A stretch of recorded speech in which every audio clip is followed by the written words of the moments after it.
trying out a new segment today, RebelScum Spotlight. We're going to be doing more of a deep dive into something, giving you a little bit more of the sort of the lore, the history, some specific customizations or something along that line. And of course, we're going to start with the Cantina. I mean, you guys absolutely love the Cantina. I could tell from the reactions in the videos. So we're going to go in. I talked about some things I might be doing to it over time, such as lighting, such as adding some more components to it that I thought are missing, getting all the characters in there, and then we're going to be showing the placements based on one scene in the film because they moved around a lot, and getting into some little bit background on the Cantina and the design and what was going on during the filming. I don't want to spend too much time in this intro because we have a lot to get through, so just stay tuned.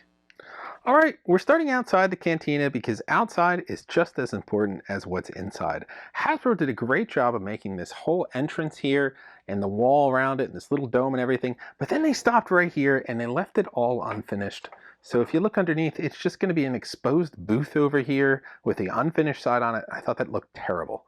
So what we did is we got another one of the Streets of Mos Eisley sets, and we used just these two pieces here, the doorway piece and the little wall section, and it fits in here perfectly in a little catty quarter fashion.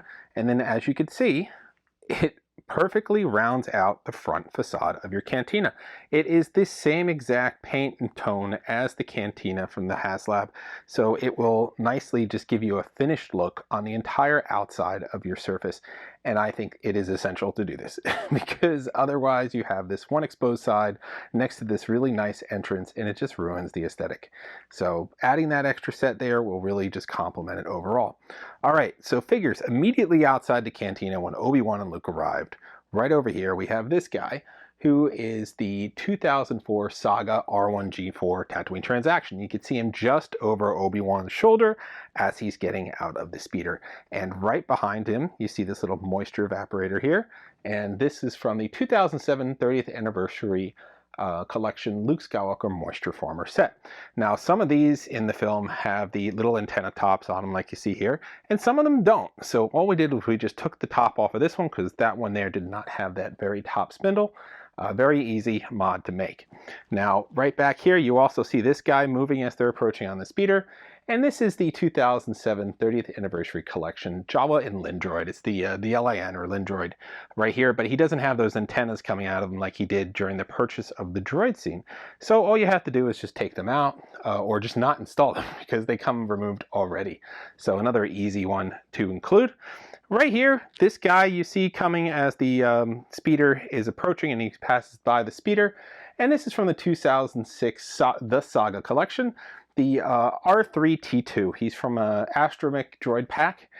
He's the only one in there, I think, from this area. There might be another one in there for New Hope, but he's kind of important here. This is his only scene. His big scene is the brown domed R2-D2 essentially. So he has his role here. And then in the back, we have a dewback next to the Jawas there. Now there's the modern version and then there's the original version. I just went with the 97 dewback and Sand Trooper from the Power of the Force 2 collection. I think he's just more fun looking than the one with the longer snout. He was more of an angle over here, but I just ran out of space. But he's right there next to some debris. And then the last characters we have over here, we have three of the vintage collection number 342 and Jawa Mos Eisley that come with the Streets of Mos Eisley set. Those three guys are just sitting there. They're also the only Jawas that you could sit because all the other Jawas have kind of solid leg bottoms, not cloth goods fabric. So you're kind of limited in your options there for the entrance. Then of course you see this thing taking up space in the front. That is a custom job. That's the Ubercan 9000, the land speeder. That's there, the little orb land speeder in front. You could get some of these online. There's people that sell them on Etsy. There's people that sell them on eBay. They even come in fun little box packaging. I'll show you here like this. So they're kind of a throwback, but essentially this is just fun to throw out here because it was right as Luke was making his entrance over here into the entrance of the Cantina. So it just kind of gives you a little bit more color on the outside. And now with all that, we're going to be heading up the stairs and entering our Cantina. All right, a lot to go over here, and I'm going to do my best to get as much light as I can so you guys can see everything on the modifications we made to our Cantina. First, I mean, you see the droid detector going off on both sides. This was not easy. You have less than like a 1/4 inch of room in here to be able to put a power source, a light. We did it without having to drill. So we basically just literally have a flashing light bulb strapped to 2 batteries inside there. It's very tiny and it fits and it works. So we have our entrance here, and then we get into the cantina proper. So some things you notice is that we have all the tables lit up. All we did was we got tea lights that are less than 1.25 inches, and they fit perfectly in the diameter here. And then we could turn them on and off with a remote. So we don't have to lift the tables up and move all the cups every single time. So that was perfect. All the candles are lit up. You notice that we also put lights in all the booths. You can see that perfectly lit up there. We just wired some train light LEDs to a master control panel. I put a little tape there to keep light bleed out. We have 10 different wired lights up to be able to do all the booth lights like that. The little lights in the element there, like next to Kitty Kid. So yeah, I mean, that was not too hard. And again, tea lights here in the bar, the same ones that fit in the tables, you can fit under the bar. I just put a lighter tone on it here because I didn't want it to be too bright. So it has just a smaller glow effect. And I think that worked out perfectly here in this instance. Now I'll just show you what one other thing we did. Thanks for the comments in the videos. We went back and watched the movie and we saw the keyboards kind of go right here. One right here and one is over here. You can see him in the background of that scene where Cabe is getting his little cup. So thank you for that. That's where the keyboards go. It's not in the instruction. One was on the other side too. We kind of based that on the promotional images that Hasbro had for the keyboards in the cantina. And again, no instruction, but this is where that little extra shaker goes in the back there on that side. And then the instrument will show you, just goes behind the cantina bar. We'll show you when we get to that, or behind the band. But those are some of the major improvements we've made here. The other thing being the extra booths. Remember how I said there were a couple booths missing? Well, we added an extra booth back here. We added a booth here. We turned into the office, and we added another booth here. Now, if you go on the visual guide, this booth isn't directly connected here. Rather, there's a hallway, and there's stairs, and then there's the booth over here on the right. I think if you go through the game, Jedi Survivor, it's the same way. There's an extra booth here on the corner, but there's also stairs that go down. So we kept it based on the visual guide, and this is where that extra booth is. We'll show you the characters in there, same with this one here, but you kind of need these extra booths to get everybody seated properly. So we added those in.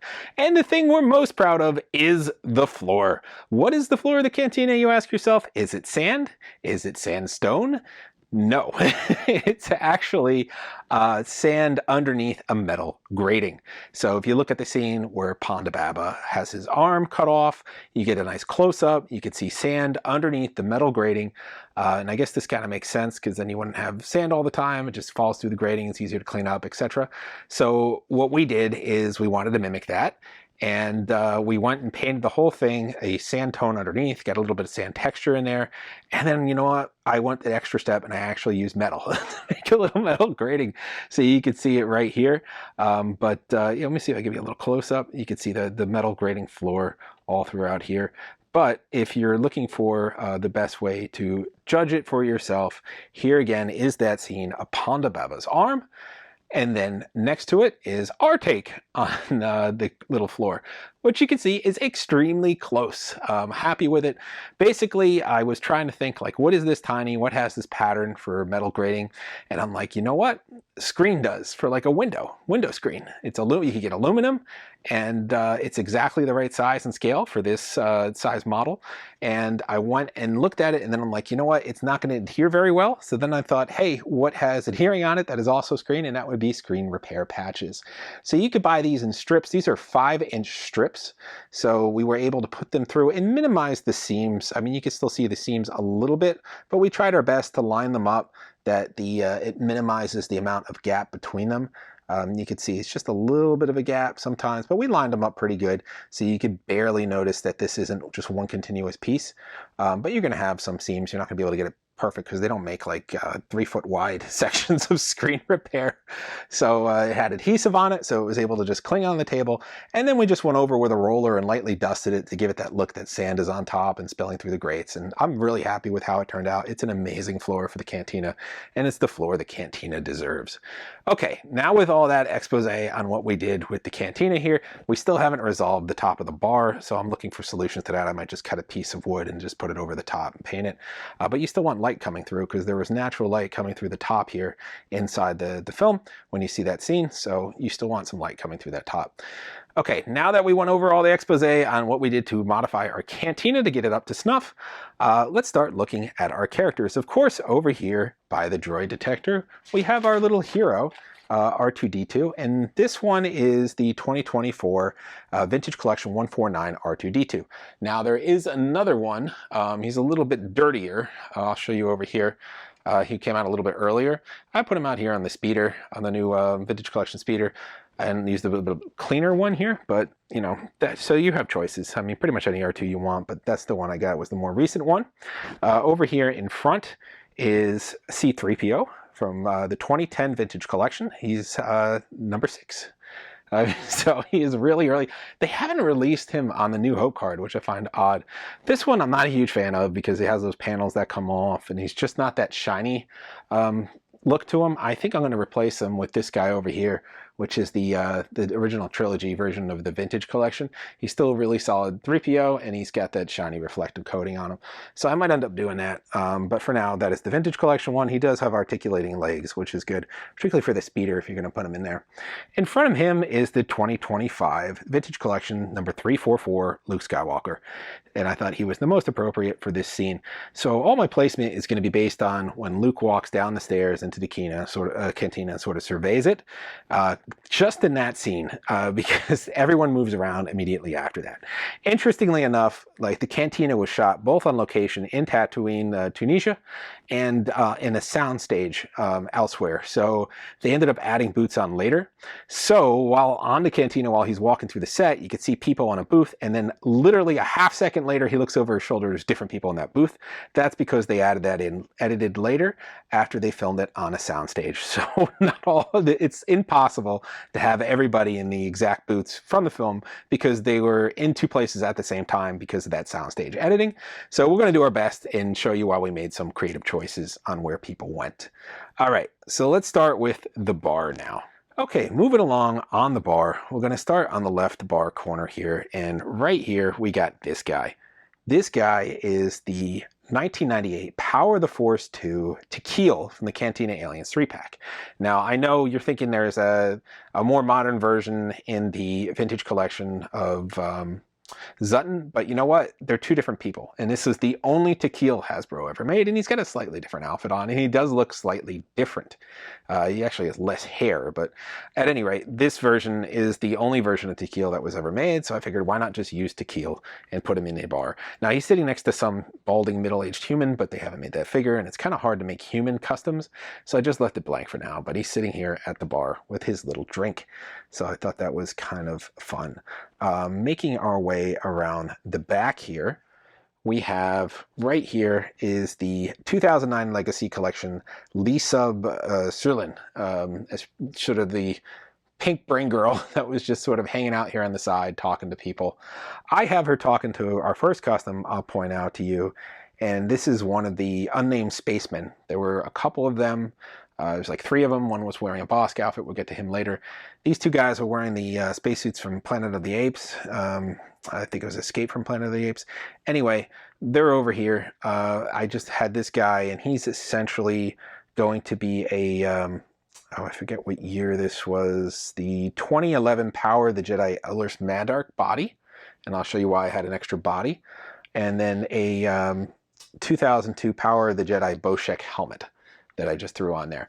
Now you'll also see that his hands are a little different. I cut the hands off a 1995, or no, I'm sorry, not a 95. I just cut them off some kind of random TIE pilot figure and put them on there and painted them silver.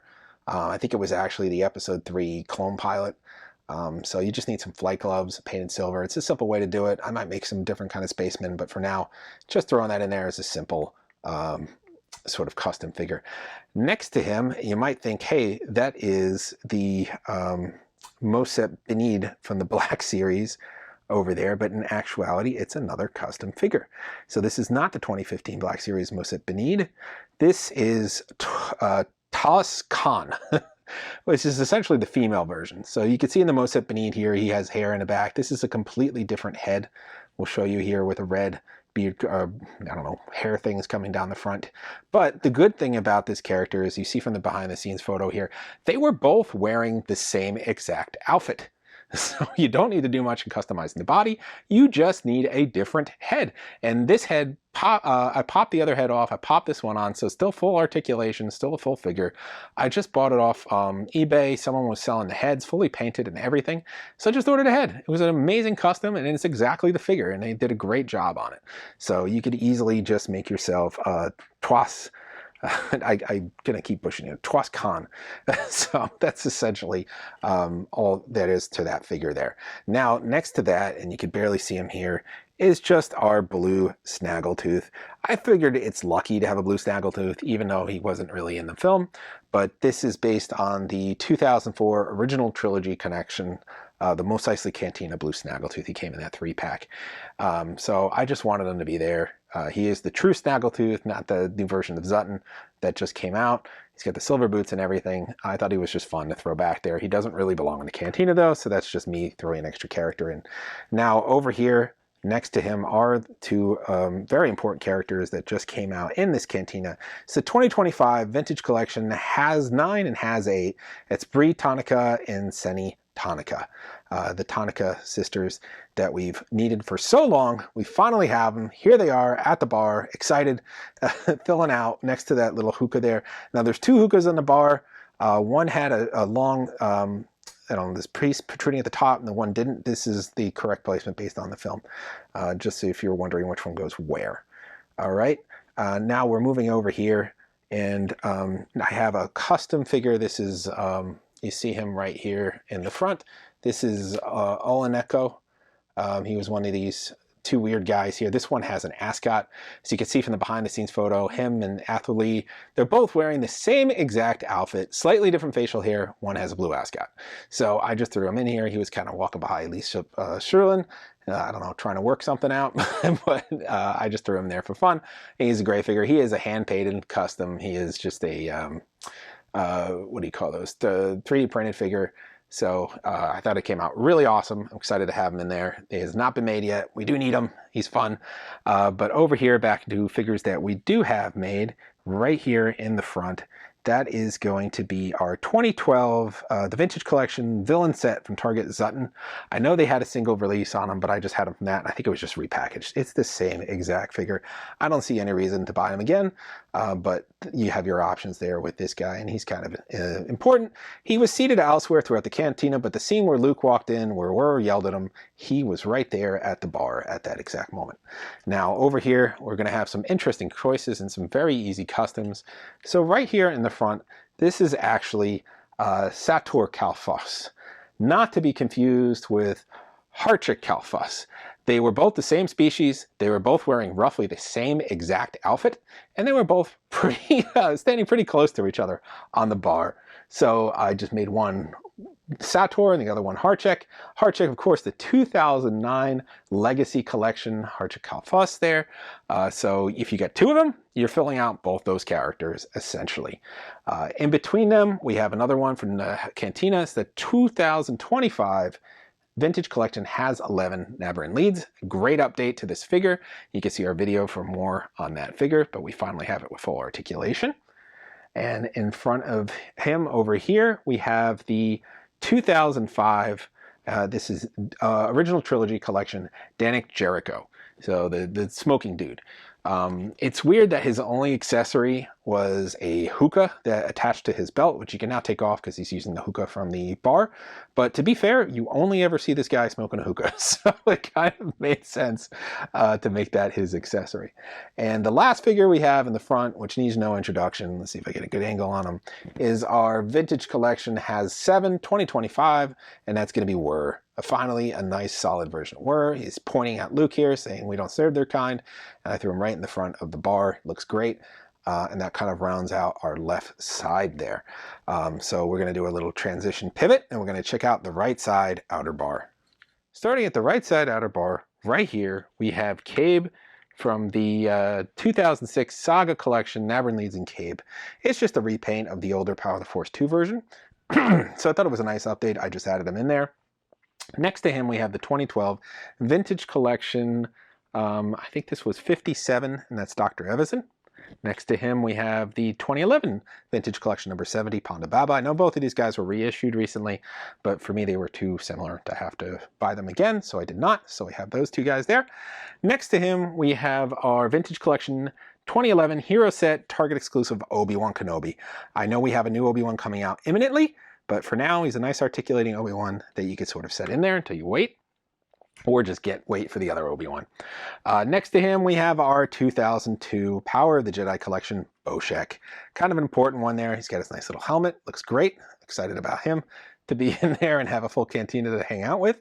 And then behind him, we got the just reviewed 2025 Vintage Collection 381 Chewbacca from the New Hope. He's got those new feet and everything there, still screaming, but he's excited to be in the cantina, and that's why he is shouting. Behind him, we have the 2006 Saga Collection Kittik. I cannot pronounce that. We're just going to call him Kittik.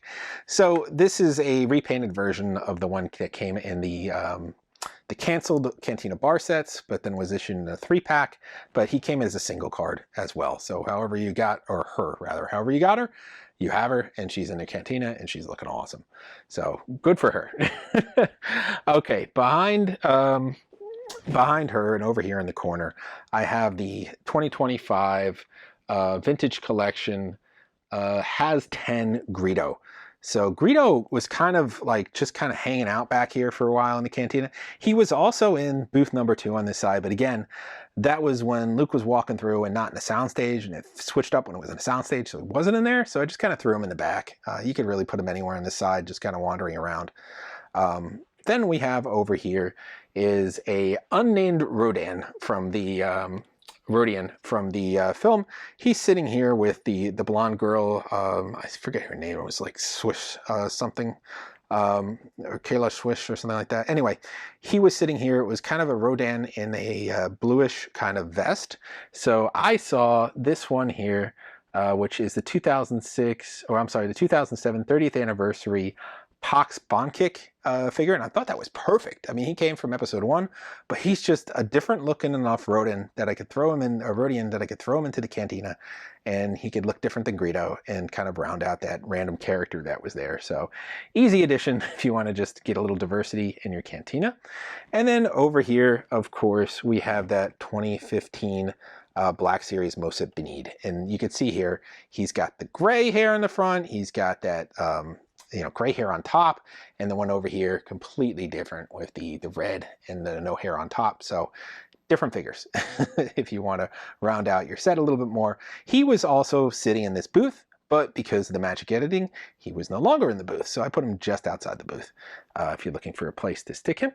Okay, over here we have that other custom figure I was telling you about. This is Athlo. So he is the same, except his face has a little bit different facial hair and no ascot, no blue ascot, but the same exact outfit. So very easy to mimic this and stick him in there.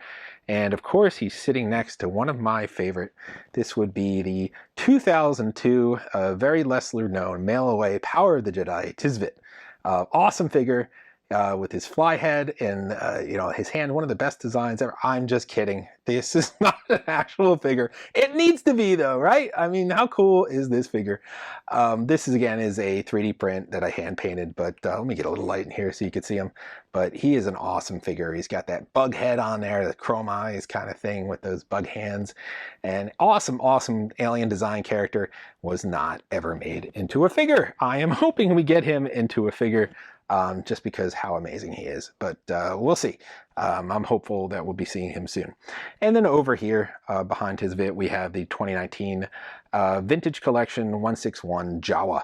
So I thought these were more appropriate than the other ones from the Streets of Mos Eisley, because one, those are called Jawa Mos Eisley, not Jawa Cantina, and these just have a better look to them essentially than the Mos Eisley ones do. So I just threw them in there, just a couple of them, greeting Luke at the door.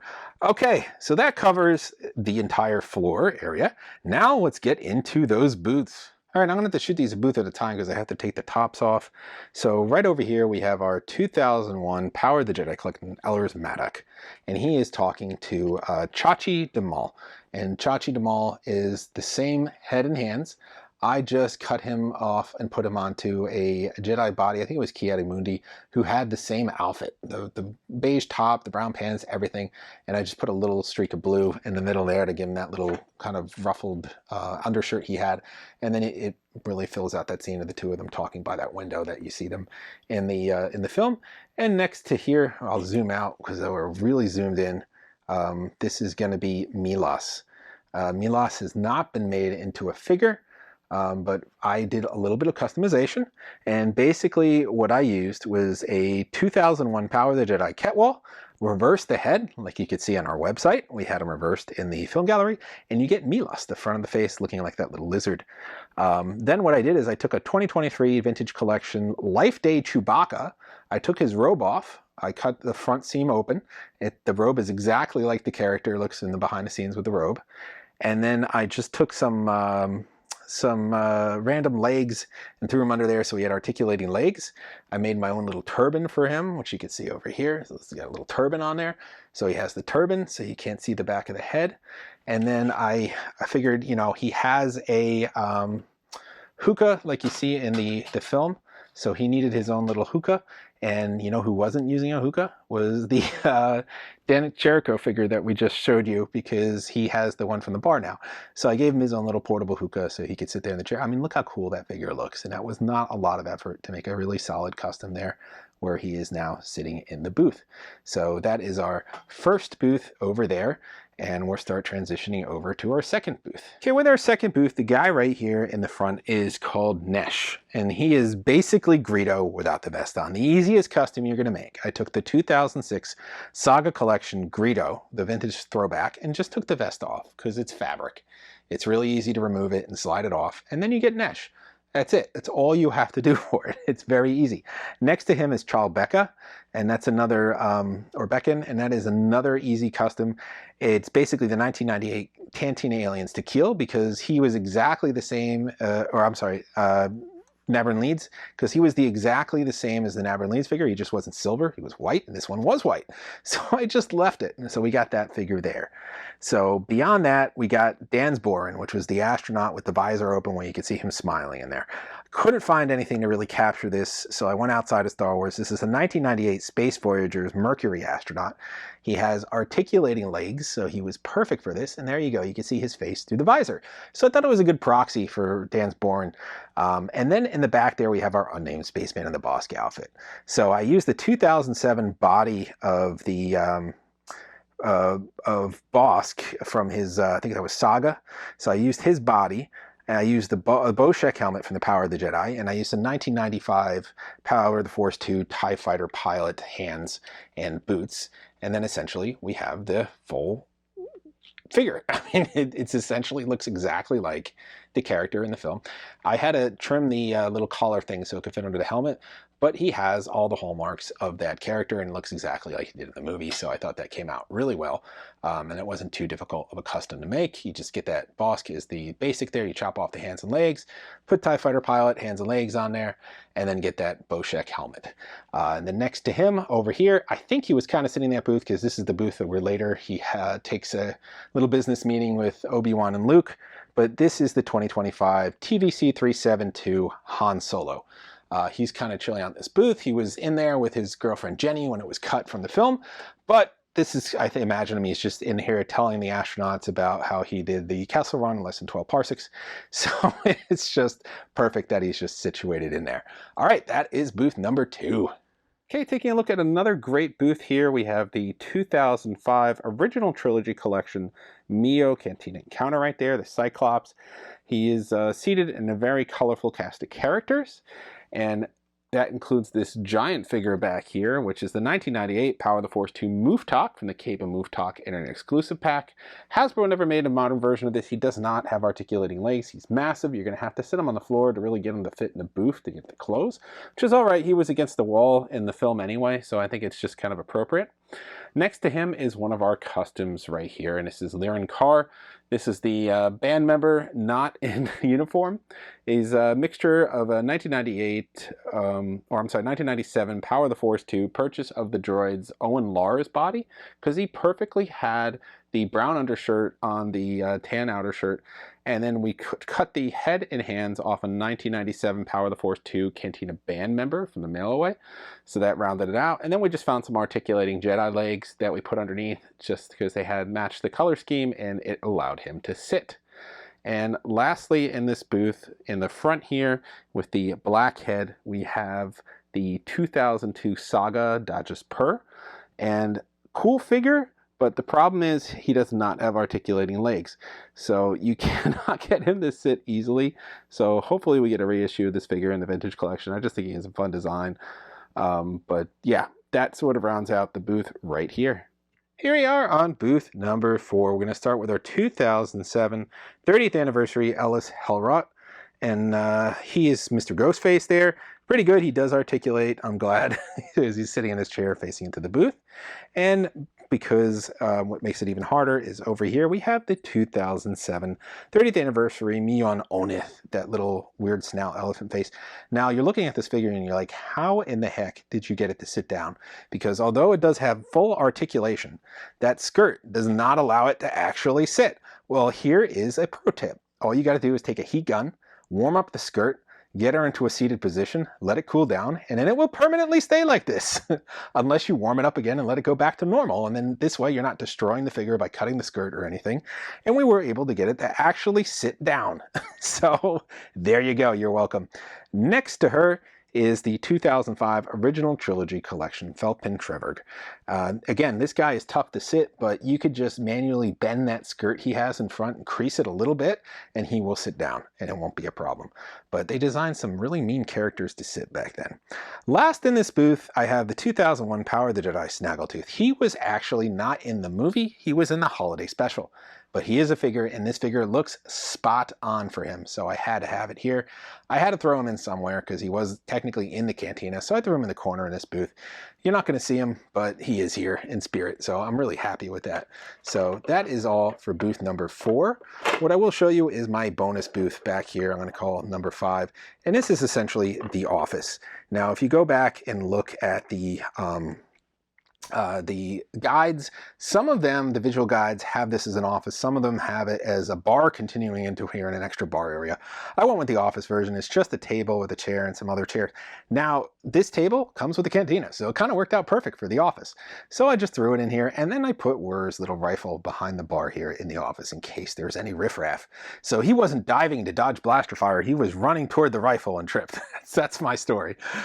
So essentially, you have that right here. It's just a fun extra place to store things. So that is just an extra little booth I built back here to give the cantina a little bit more life. All right, let's check out the other side. Okay, one of my favorite booths. I'm going to call this booth number 1 on the right side. Right here in the back, we have the just reviewed 2025, the Vintage Collection 362 Momo Nadon.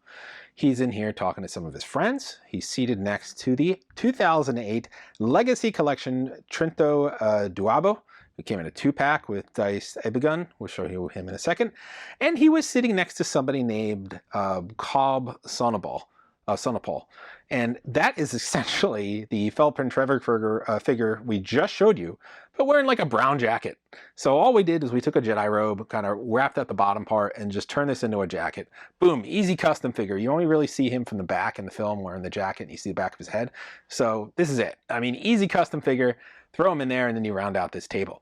Next to him, we have the 2008 Legacy Collection Weoslia. Now, Weoslia was technically in booth number 2, but again, if you look at this behind-the-scenes photo, you could see Boshek walking over with Weoslia. You could see Greedo bent over there, and you can see Mosip Benid all chilling out in that booth. But the second it takes Luke to walk from here to here, all those dudes clear out, and then there's different people in that booth and different people in this booth because these were shot on a soundstage and added in later. So it is really hard to be dead on accurate because of that. So we decided to just throw Rioslia here in the back of this booth to give him a spot in the cantina and try to be as accurate as we can. All right. Now we're done with the history lesson. We're going on to booth number 2. Another complicated booth. We're going to start over here with the 2001 Power of the Jedi Ketwall that we showed you before. Next to him is going to be that Dice Ibillon from that 2-pack 2008 Legacy Collection with Trento Duabo. In the back here, we are going to have the 2006 Sagra collection Labria. This was a Walmart exclusive. He's a repaint from that Power of the Droids pack, or no, I'm sorry, the Cantina Aliens pack from Power of the Force 2 that we showed you multiple times. And then next to him is a 1998 Power of the Force 2 Lax Sevrak. Now, this comes down to, some of you know this, between the original cut of the film and the special edition. Ket Ralv replaced Lack Cervic, but I wanted justice for Lack, so I kept him in here too. So technically, Lack would be right here next to Dice, and it would be one or the other, depending on which version you want to do, original or the you know, the modern version. So I need to throw him back in here because we need more aliens and not less in the Cantina. So I just threw him across the way on the other couch, so everyone has a little spot. Labria has no articulation, so you kind of have to stand him up because it's going to be hard to sit him down, particularly with a cape that is not a soft goods cape. So that rounds out our booth number 2. This one is easy. It's just the 2023 Vintage Collection Modal Nodes pack. This is all of them in the arrangement from the film. And back here, you can see that little instrument that comes with the Cantina. If you look at the holiday special, you can see this instrument on their little stage. So we just threw it here in the background, so when they're in holiday mode, they could bring it out for just additional feature and sound. But this is great. This is the booth that everyone kind of agrees in a consensus that is where they were hanging out, directly across the bar from Obi-Wan and Luke. Although Luke ejects into booth number 2 when he gets hit because he was standing up here closer to Ponda Baba. I think he knocks his table over. But yeah, so this is kind of the booth for the band. So you have to empty it out. Nothing in there if you want to fit this band in there, but then you have your bandstand. Let's go on to our final booth. All right, we made it to the end. Let's go through this last booth. We have our 2011 Vintage Collection number 53, Bom Vimden. Next to him right here, we have Rakona Bakiska, and that's Trinta Duaba with a black headscarf instead of a brown headscarf. Easy custom to make. Same person that showed me that Tosh Khan head sold me this black scarf. It made it really easy to just pop on the figure. No adjustments needed. Next to him is a 2008 Legacy Collection Pons Limbak, also known as Brainiac. Fun figure to throw in there. This is where the 2025 HasLab Vintage Collection R.L. Scheiss would have won. If we got the figure funded, hopefully Hasbro will still release them to help us round out our booth. And then right here we have the 2006 Legacy Collection Hem Dazen. See if I could get an angle on him here with that pop-up head he had. And I thought it was fun because he was the first alien you saw the moment the Cantina scene started, and he's the last figure you're seeing here in the video. So I thought that was just kind of poetic to end that way. Now, if you want some extra features, you want to bring a little sound and life to your Cantina, may I suggest the 2007 30th Anniversary Collection Disney World exclusive Cantina band members. Because all you have is these great little stages, and if you have them set up anywhere on your Cantina and you just push them, you get the whole soundtrack plays in stereo. That's why I recommend 2. And it just gives you a little extra dynamic for looking at your Cantina. Okay, that was a lot of information I was throwing at you, but I wanted you to get an understanding of why there might be some variation in how the Cantina is displayed based on how it was filmed between the soundstage and on set. Also threw some customizations in there, try to give you guys some inspiration how you can do some easy customizations or how you can buy some kits that are available online to really help you round out that cast of characters. 3 other things I didn't mention that you might want to be aware of is 1, look at the light placement. You can either put them on the left or the right side of your booth, but as you see here in the photo from the film, they are on certain sides in certain booths, so you're going to have to just go back and watch that. We had them all on the right side from our best guess. Some of them you just can't see where they are, but we kind of eliminated it out. If you can't see it over a character's shoulder, we assumed it was on the other side. So they're not all facing the same way. I know Hasbro has that in the instructions. It's not necessarily true. Second, going off of that not necessarily true bit, the sconces on the walls vary from booth to booth. As you can see here, the one in Muma Nadan's booth has the 2 vertical sconces. The booth that Hasbro has that in the deluxe version is mislabeled. It has it on a separate booth. So you might want to take that panel off and put it in a different booth in order to have that accurately portrayed. Same with the Han Solo booth, the 2 horizontal wall sconces there you can see over his shoulder. So they are different from booth to booth, and if you're aiming for extra accuracy, those are some things you want to consider. If you go back and watch through the video, you'll notice the sconces we lined it up as best as we could from what we could see between the footage in the film and the behind the scenes photos. But again, we're taking a guess at some of them because you just don't see those certain angles. And lastly, cup placement. Yeah, I know it sounds crazy, but if you are an accuracy nut, you can look at a lot of the close-up shots in the cantina and see what specific cups they had on which specific scenes. We tried doing that in just a couple places, like the where the cave close-up is. We tried to mimic the cups on our cantina bar, and on the table where we had Tisbit, just because you could see that closely in the film. But it generally is going to be really difficult just because there are so many cups all over the place. So at a certain point, other than the close-up shots, we just kind of guessed and just made it look lived in. Defer to you. If you want to go super accuracy, you can just keep watching the film over and over again and the behind-the-scenes photos to try to get the best cup placement possible. But we did what we could based on all the shots. Yeah, did a lot of time setting this up. So I hope you guys appreciated the video. I hope you got something out of it. We wanted to give you a little bit of the lore, a little bit of an explanation on where characters might be and why people's setups might vary from setup to setup because of that, how it was filmed, and just give you guys some ideas for customization, not just in the cantina, but of the figures. So either kits or kit bashing. There are a lot of options out there. And we're not done with staffing our cantina, because at SDCC 2025 this year, at the Hasbro Star Wars panel, we got this teaser image, which looks like 4 additional cantina patrons coming our way. Now, I'm guessing that one of them is going to be that R.L. Schuss that we got teased with the HasLab Cantina that wasn't, we didn't get that backer goal. But I think since they did the digital rendering and sort of mapped it out, they are somewhat forward on the production of that figure that they could add that into one of those 4. And it kind of looks like a wolf hand in that image. But the other 3, I don't know. It could be updates to existing Cantina characters that we have, particularly ones that don't have the ability to sit with a really good articulation, or they could be completely new Cantina aliens that we don't have, because as we showed you from our customs, there are a lot that we are missing.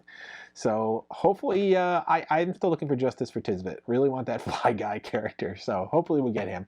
But yeah, that is all. I hope you guys enjoyed this segment. Like, subscribe, and follow for more news, reviews, and more, not just on our website, but on our social channels. And until next time, stay vigilant, you rebel scum.